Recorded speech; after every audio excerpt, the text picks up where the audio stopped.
Russia Ukraine యుద్ధంపై తాను గతంలో చేసిన వ్యాఖ్యలపై ట్రంప్ తాజాగా స్పందించారు.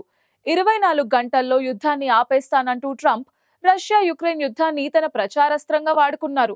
అయితే తాను అధికారం చేపట్టి 2 నెలలు పూర్తవుతున్నా ఇంకా యుద్ధం కొలిక్కి రాలేదు.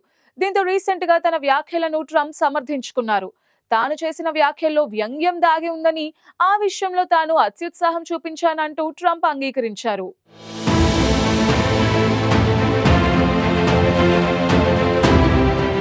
గత ఏడాది నవంబర్లో జరిగిన అమెరికా అధ్యక్ష ఎన్నికల్లో ట్రంప్ రష్యా ఉక్రెయిన్ యుద్ధాన్ని పావుగా వాడుకున్నారు. ఆయన ఎక్కడ ఎన్నికల ప్రచారం నిర్వహించినా రష్యా ఉక్రెయిన్ యుద్ధం గురించి పదే పదే ప్రస్తావించేవారు. అంతేకాదు తాను అమెరికా అధ్యక్షుడినైతే 24 గంటల్లోనే రష్యా ఉక్రెయిన్ యుద్ధాన్ని ఆపేస్తానంటూ ట్రంప్ కీలక వ్యాఖ్యలు చేశారు.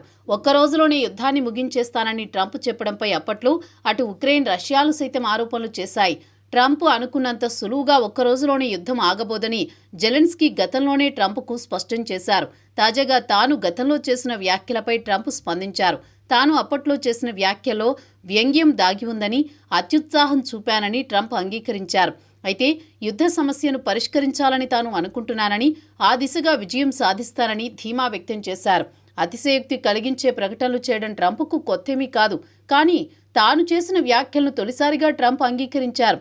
2024లో అమెరికా అధ్యక్ష ఎన్నికలు ముగిసేలోగా యుద్ధం కొలిక్కి రాకపోతే తాను అమెరికా అధ్యక్షుడిగా మళ్లీ ఎన్నికైతే ఒక్క రోజులో శాంతి పరిష్కారాన్ని చూపుతానని, సులభమైన చర్చలతో 2 దేశాల మధ్య వివాదానికి తెరపడుతుందని తెలిపారు.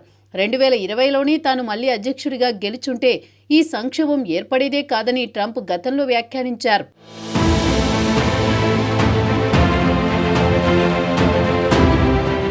రష్యా ఉక్రెయిన్ యుద్ధాన్ని ముగించేందుకు ట్రంప్ తీవ్రంగా ప్రయత్నిస్తున్నారు. అమెరికా ఇప్పటికే 30 రోజుల పాటు కాల్పుల విరమణకు ప్రతిపాదించింది. దీనికి ఉక్రెయిన్ అంగీకారం తెలపగా పుతిన్ కూడా సూత్రప్రాయంగా అంగీకరించినట్టు తెలుస్తోంది. ఇదే విషయాన్ని ట్రంప్ వెల్లడించారు. తమ ప్రతిపాదనకు రష్యా అంగీకరించడంపై హర్షం వ్యక్తం చేశారు. కాల్పుల విరమణకు సంబంధించి రష్యా నుంచి మంచి సంకేతాలొస్తున్నాయని, మాస్కోతో జరిపిన చర్చలు ఫలప్రదమయ్యాయని ట్రంప్ అన్నారు. యుద్ధం త్వరలో ముగిసే అవకాశం ఉందని ఆశాభావం వ్యక్తం చేశారు. ఉక్రెయిన్ను కనికరించాలని పుతిన్కు తాను విజ్ఞప్తి చేసినట్లు ట్రంప్ తెలిపారు. అయితే ఈ ప్రతిపాదన వల్ల జరిగే ఉపయోగం ఏం ఉండదంటూ రష్యా ప్రతినిధి తెలిపారు. దీనిపై యూకే ప్రధాని కీర్ స్టార్మర్ కీలక వ్యాఖ్యలు చేశారు. ఉక్రెయిన్ రష్యా మధ్య శాంతి కోసం అమెరికా అధ్యక్షుడు డొనాల్డ్ ట్రంప్ ప్రతిపాదించిన ఒప్పందంతో ఆటలాడొద్దని పుతిన్ను కీర్ స్టార్మర్ హెచ్చరించారు. పుతిన్ నిజంగా శాంతిని కోరుకుంటే అది చాలా సులభంగా సాధ్యమవుతుందన్నారు. కాల్పుల విరమణ ఒప్పందానికి అంగీకరించి ఉక్రెయిన్పై వెంటనే దాడులు నిలిపివేయాలని స్టార్మర్ కోరారు. శాంతి ప్రయత్నాలకు విఘాతం కలిగించాలని చూస్తే తీవ్ర పరిణామాలుంటాయని తేల్చి చెప్పారు. శాంతియుత పరిస్థితులు నెలకొనడం పుతిన్కు ఇష్టం లేదా అని ప్రశ్నించారు. అలాగే మొండిగా వ్యవహరిస్తే రష్యాపై ఆర్థిక ఆంక్షలు తీవ్రతరం చేస్తామని, అప్పుడు మరో గత్యంతరం లేక ఉక్రెయిన్పై యుద్ధాన్ని ముగించక తప్పదన్నారు. ఉక్రెయిన్తో చర్చలకు పుతిన్ సిద్ధమైతే 2 దేశాల మధ్య కాల్పుల విరమణ ఒప్పందం సజావుగా కొనసాగేలా తాము బాధ్యత తీసుకుంటామని స్టార్మర్ తెలిపారు.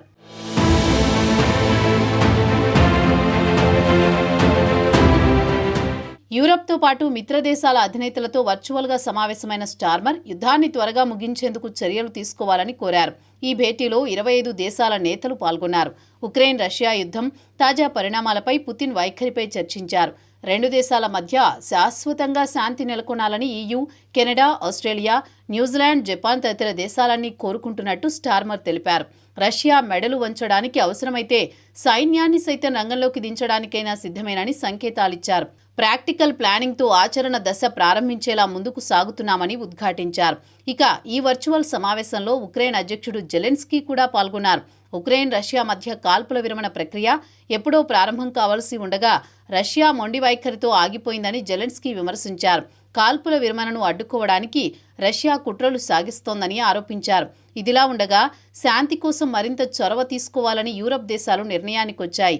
కాల్పుల విరమణకు అంగీకరించేలా పుతిన్పై ఒత్తిడి పెంచడమే లక్ష్యంగా ఏం చేయాలన్న దానిపై చర్చించడానికి యూరప్ దేశాల మిలిటరీ ప్లానింగ్ సమావేశం వచ్చే వారం నిర్వహించాలని నిర్ణయించారు.